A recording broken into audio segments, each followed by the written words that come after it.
Ek is Koppel TV. My naam is Christine Meyer en vandag is ons hier by die parkie oorkant die Danlia Kafee in Eerste Laan.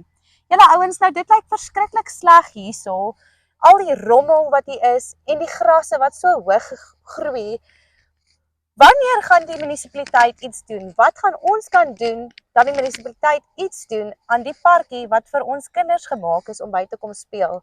Want nee, hulle kan nie so by so 'n plek kom speel nie. Kyk nou hierso, hierdie swing. Hy is al toegegroei met hierdie bosse. Nee man, dit werk ons nou nie so nie. Kyk net hier.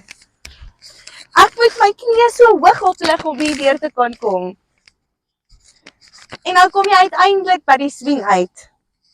Nou wil jy hê jou kind moet hier kom swing? Ek dink nie so nie, nee. So, kom ons werk saam en probeer kry dat die munisipaliteit dit vir ons kom uitsorteer. Kyk net hier. Jou kind gaan op die slide afgaan en hy gaan in die bosse land.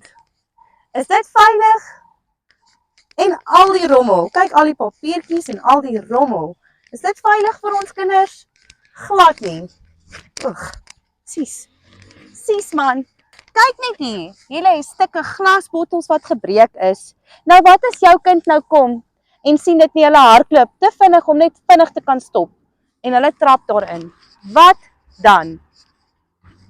En drankbottels. Is dit 'n kuierplek of is dit 'n parkie?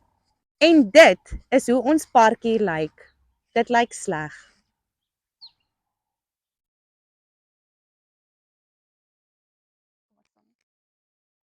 En dan hier by die pragtige Salikna Park in Siljestraat lyk dit talle beter.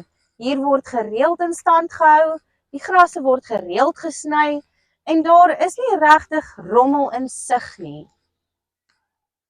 Nou julle, dit is hoe ons wil hê, ons parkies in Parys moet almal lyk.